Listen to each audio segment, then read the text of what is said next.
ঘটোৎকচ ছিলেন পাণ্ডব ভীম ও রাক্ষসী হিড়িম্বার পুত্র। অর্ধমানব অর্ধরাক্ষস হওয়ায় তার শক্তি ছিল ভয়ঙ্কর, বিশেষ করে রাতে। রাতের যুদ্ধের রাজা। কুরুক্ষেত্রের যুদ্ধে দিনে কৌরবরা কিছুটা শক্তিশালী হলেও রাতে পরিস্থিতি বদলে যেত। কারণ ঘটোৎকচ নামলেই আকাশ অন্ধকার হয়ে যেত। সে আকাশে উড়তে পারত, ইচ্ছেমতো রূপ বদলাতে পারত, অসংখ্য মায়াবী অস্ত্র ব্যবহার করত। একাই সে কৌরব শিবিরে ভয়াবহ তাণ্ডব শুরু করত। হাতি, ঘোড়া, রথ সব ধ্বংস হয়ে যেত। কৌরব শিবিরে আতঙ্ক। দুর্যোধন আতঙ্কে কাঁপতে লাগল। কর্ণ, দ্রোণ, কৃপা কেউই ঘটোৎকচকে পুরোপুরি থামাতে পারছিল না। কর্ণের কাছে ছিলজ ইন্দ্রদত্ত শক্তি। এই অস্ত্র একবার ব্যবহার করলে নিশ্চিত মৃত্যু, কিন্তু শুধু একবার। কর্ণ এই অস্ত্র অর্জুনের জন্য তুলে রেখেছিল। কৃষ্ণের দূরদৃষ্টি। শ্রীকৃষ্ণ বুঝে গিয়েছিলেন, যদি কর্ণ এই শক্তি অর্জুনের ওপর ব্যবহার করে তাহলে পাণ্ডবদের পরাজয় নিশ্চিত।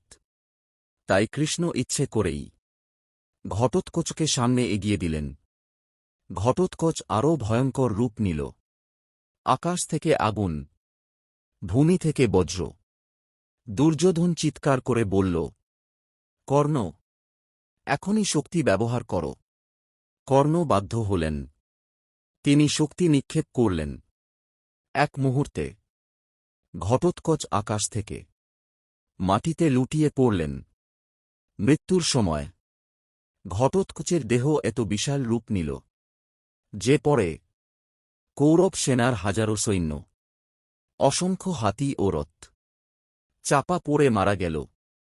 সবাই শোকে স্তব্ধ। কিন্তু শ্রীকৃষ্ণ বললেন, আজ আমরা একজন বীর হারালাম, কিন্তু ভবিষ্যতের বিজয় নিশ্চিত করলাম।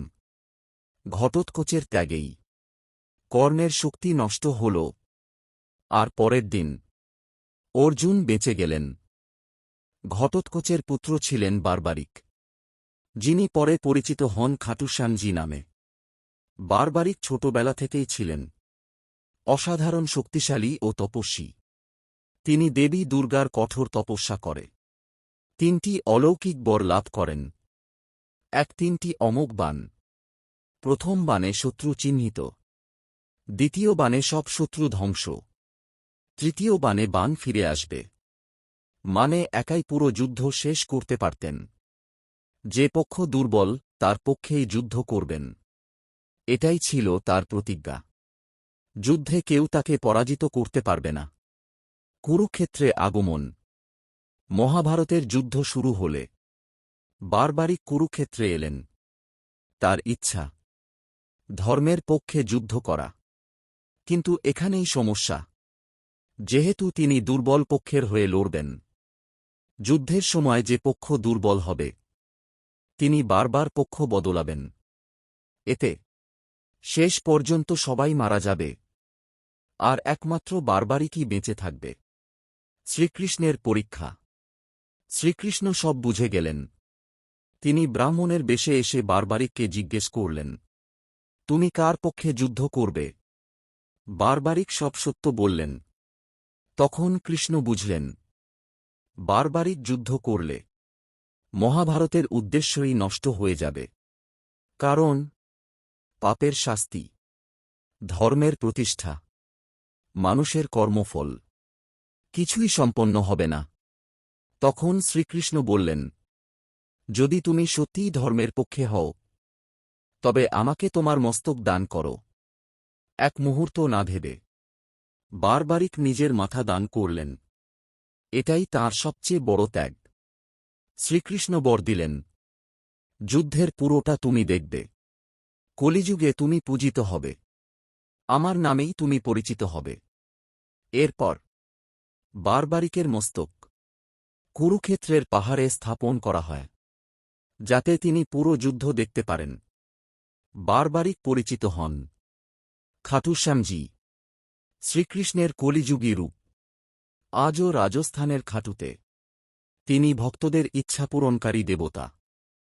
দ্রোণাচার্য ছিলেন কুরু ও পাণ্ডব দুপক্ষেরই গুরু। তাঁর অস্ত্রবিদ্যা, যুদ্ধকৌশল ও ব্রহ্মজ্ঞান যুদ্ধে কৌরবদের সবচেয়ে বড় শক্তি হয়ে উঠেছিল। যুদ্ধের একাদশ দিনে পুত্র অশ্বত্থামার মৃত্যুর গুজবে দ্রোণাচার্য ভয়ঙ্কর প্রতিজ্ঞা করলেন, আজ সূর্যাস্তের আগে আমি যুধিষ্ঠিরকে হত্যা করব। তিনি চক্রব্যূহের থেকেও ভয়ঙ্কর ব্যূহ রচনা করলেন। পাণ্ডব সেনা একের পর এক বিধ্বস্ত হতে লাগল। দ্রোণাচার্য যেন অপ্রতিরোধ্য হয়ে উঠলেন। পাণ্ডবরা বুঝে গেলেন, যতক্ষণ দ্রোণাচার্য অস্ত্র ধরছেন, যুদ্ধ জেতা অসম্ভব। শ্রীকৃষ্ণ জানতেন, দ্রোণাচার্য অস্ত্র নামাবেন শুধু এক অবস্থায়, যদি তিনি বিশ্বাস করেন তাঁর পুত্র অশ্বত্থামা মারা গেছে। কিন্তু সমস্যা ছিল, অশ্বত্থামা তখন জীবিত। দ্রোণাচার্য মিথ্যা কথা বিশ্বাস করতেন না। ভীম তখন একটি হাতিকে হত্যা করলেন, যার নাম ছিল অশ্বত্থামা। ভীম উচ্চস্বরে চিৎকার করলেন, অশ্বত্থামা নিহত হয়েছে। কিন্তু দ্রোণাচার্য সন্দেহ করলেন। তিনি বললেন, আমি তখনই বিশ্বাস করব যদি যুধিষ্ঠির নিজে বলে, কারণ যুধিষ্ঠির কখনো মিথ্যা বলেন না। যুধিষ্ঠিরের দ্বন্দ্ব। যুধিষ্ঠির গভীর সংকটে পড়লেন, একদিকে ধর্ম, অন্যদিকে লক্ষ লক্ষ প্রাণ। শেষে তিনি বললেন, অশ্বত্থামা নিহত হয়েছে। নর ইতি বা কুঞ্জর ইতি, মানুষ না হাতি, এই কথাটি তিনি নিচু স্বরে বলেছিলেন। দ্রোণাচার্য শুধু শুনলেন, অশ্বত্থামা নিহত হয়েছে। এই প্রথম যুধিষ্ঠিরের রথ মাটি ছুঁয়ে গেল, কারণ তিনি সম্পূর্ণ সত্য বলেননি। পুত্রশোকে দ্রোণাচার্য ভেঙে পড়লেন। তিনি ভাবলেন, আমার আর যুদ্ধ করার কারণ নেই। তিনি অস্ত্র নামিয়ে ধ্যানে বসে পড়লেন। এই অবস্থায় ধৃষ্টদ্যুম্ন এগিয়ে এলেন। মনে রাখো, ধৃষ্টদ্যুম্নের জন্মই হয়েছিল দ্রোণাচার্যকে বধ করার জন্য। ধ্যানরত দ্রোণাচার্যের মস্তকচ্ছেদ করা হল। এইভাবেই কুরুক্ষেত্রের যুদ্ধে মহাগুরু দ্রোণাচার্যের মৃত্যু ঘটল।